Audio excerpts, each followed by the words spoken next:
ఓం గం గణపతయే నమః. కార్తీక పురాణం 7వ అధ్యాయం. శివకేశవార్చన విధులు. వశిష్ఠుల వారు జనకునకు ఇంకను ఇటుల బోధించింది.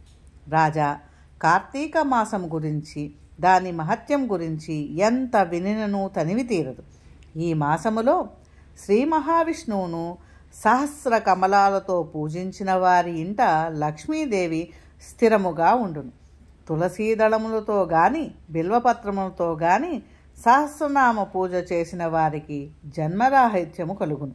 కార్తీక మాసమందు ఉసిరి చెట్టు కింద సాలగ్రామముంచి భక్తితో పూజించిన ఎడల వారికి కలుగు మోక్షము అంత ఇంతయు కాదు. అటులలే బ్రాహ్మణులకు కూడా ఉసిరి చెట్టు కింద భోజనము పెట్టి తాను తినిన సర్వ పాపములు పోవును. ఈ విధముగా కార్తీక స్నానములు దీపారాధనలు చేయలేని వారు ఉదయము సాయంకాలం ఏ గుడికైనను వెళ్ళి భక్తితో సాష్టాంగ నమస్కారములు చేసినడల వారి పాపములు నశించును. సంపత్తి కలిగిన వారు శివకేశవుల ఆలయములకు వెళ్ళి భక్తితో దేవతార్చన హోమాదులు దాన ధర్మములు చేసినచో అశ్వమేధము చేసినంత ఫలము దక్కుటయే గాక వారి పితృదేవతలకు కూడా వైకుంఠ ప్రాప్తి కలుగు. శివాలయమున గాని విష్ణాలయమున గాని జెండా ప్రతిష్ఠించినచో యమకింకర్లు దగ్గరకు రాలేరు.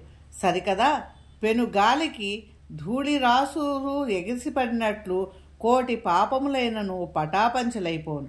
ఈ కార్తీక మాసములో తులసి కోట వద్ద ఆవు పేడతో అలికి వరిపిండితో శంఖచక్రాలు ఆకారాలు గల ముగ్గులు పెట్టి నువ్వులు ధాన్యము పోసి వానిపై ప్రమిద నుంచి నిండా నువ్వుల నూనె పోసి వత్తి వేసి వెలిగించవలెను.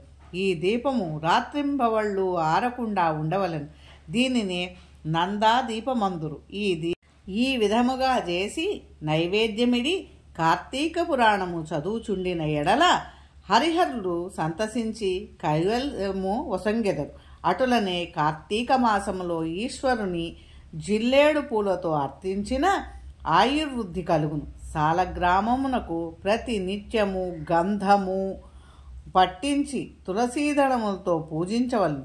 ఏ మనుజుడు ధనము బలము కలిగియు కార్తీక మాసమందు పూజాదులను సలుపడో ఆ మానవుడు మరు జన్మలో సునకమై తిండి దొరకక ఇంటింటా తిరిగి కట్టెలతో దెబ్బలు తింటూ నీచస్థితిలో చచ్చును. కావున కార్తీక మాసము నెల రోజులు పూజలు చేయలేని వారు ఒక్క సోమవారమైనను చేసి శివ కేశవులను పూజించినను మాసఫలము కలుగును. కనుక ఓ రాజా, నీవు కూడా ఈ వ్రతమాచరించి తరింపుమని చెప్పాను. నమః శివాభ్యాం నవయవ్వనాభ్యాం పరస్పరాశ్లిష్ట వపురర్ధరాభ్యాం నాగేంద్ర కన్యాం వృషకేతనాభ్యాం నమో నమః శంకర పార్వతీభ్యాం. కార్తీక పురాణం 7వ అధ్యాయం సమాప్తం. ఓం నమః శివాయ. నా వీడియో కనుక మీకు నచ్చినట్లయితే లైక్ చేయండి, షేర్ చేయండి, సబ్స్క్రైబ్ చేయండి. పక్కనే ఉన్న గంట సింబల్ని ప్రెస్ చేయండి.